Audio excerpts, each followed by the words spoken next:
নমস্কার।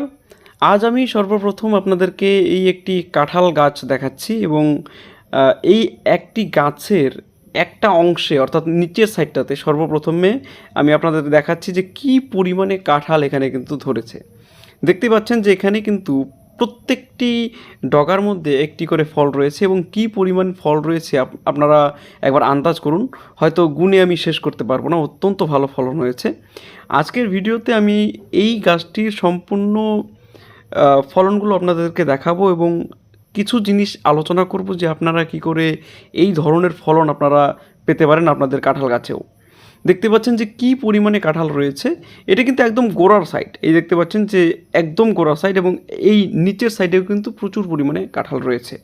এই ধরনের যদি আপনারা কাঁঠাল পেতে চান আপনাদের গাছে, তাহলে কিন্তু আপনাদের অতিরিক্ত ভালো পরিচর্যা করতে হবে, তাহলেই কিন্তু প্রতি বছর আপনারা কিন্তু এইভাবেই কাঁঠালগুলো পাবেন।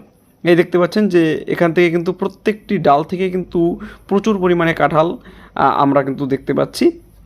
এর জন্য সর্বপ্রথমে কী করতে হবে আপনাদের, প্রত্যেক বছর গাছগুলোকে কিন্তু অল্প অল্প করে ছাঁটাই করে দিতে হবে, যার ফলে কী হবে, প্রত্যেকটি ছাঁটাইকৃত অংশের মধ্যে আপনাদের কিন্তু নতুন ডাল গজাবে এবং এর পরবর্তীতে দেখতে পাচ্ছেন যে প্রত্যেকটি ডালের মধ্যেই কিন্তু অসংখ্য কাঁঠাল ধরবে। তার আগে বলে রাখি, কিছু কিছু ভ্যারাইটির কাঁঠাল রয়েছে যেগুলোকে আপনারা যতই পরিচর্যা করুন না কেন সেগুলো থেকে কিন্তু ভালো ফল কোনোভাবেই আশা করতে পারবেন না। তাই সর্বপ্রথমে আপনাদের সঠিক জাত নির্বাচন করতে হবে। এই দেখতে পাচ্ছেন যে এই ধরনের শেপের যে কাঁঠালগুলো রয়েছে আপনারা কোনো নার্সারি থেকে আপনাদের নেওয়ার প্রয়োজন নেই। এই যে গাছের গোড়াটা দেখতে পাচ্ছেন যে এই গোড়ার মধ্যেও কিন্তু ফল রয়েছে। তাই যে কোনো আপনারা লোকাল ভ্যারাইটি নিতে পারেন, তবে একটা জিনিস খেয়াল রাখবেন যে ভালো জাত নির্বাচন করবেন।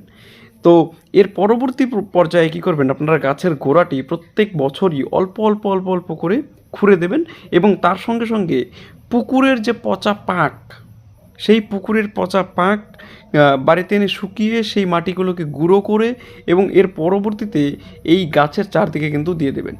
এই পাশে একটি গাছ দেখতে পাচ্ছেন, এই গাছের উপরেও কিন্তু অসংখ্য কাঁঠাল ধরে আছে। এই পরিচর্যার ফলেই কিন্তু এই কাঁঠালগুলো এমনটা হয়েছে। এর পরবর্তী পর্যায়ে আমি বলবো যে যে কোনো জৈব সার, বাড়িতে বানানো যে কোনো জৈব সার, ইতিমধ্যে আমি কিন্তু ভিডিও পোস্ট করেছি যে কচুরি পানা দিয়ে আপনারা কী করে জৈব সার তৈরি করতে পারেন। সেই জৈব সার আপনারা কিন্তু বাড়ির তৈরি যে কোনো কম্পোস্ট সার আপনারা কিন্তু সেই গাছের গোড়ায় ব্যবহার করবেন। এটা কিন্তু অবশ্যই কাঁঠাল আসার আগেই করবেন, কারণ কাঁঠাল আসার সময়ে কিন্তু আপনারা কিন্তু সেই সুযোগটা কিন্তু পাবেন না। এই কয়েকটা সাধারণ পরিচর্যা করুন এবং একটা জিনিস খেয়াল রাখবেন যে গাছের গোড়ায় যাতে, অনেক সময় দেখতে পাবেন যে পোকামাকড়ের উপদ্রব দেখা যায়, সেই পোকামাকড়ের হাত থেকে রক্ষা করার জন্য পর্যাপ্ত পরিমাণে ওষুধ আপনারা ব্যবহার করুন, তাহলেই কিন্তু আপনাদের গাছে এই ধরনের ফলন হবে। আপনারা আমাকে কমেন্ট বক্সে জানাবেন যে আপনাদের এই গাছের ফলন কেমন লাগলো, সেটা আমাকে অবশ্যই জানাবেন।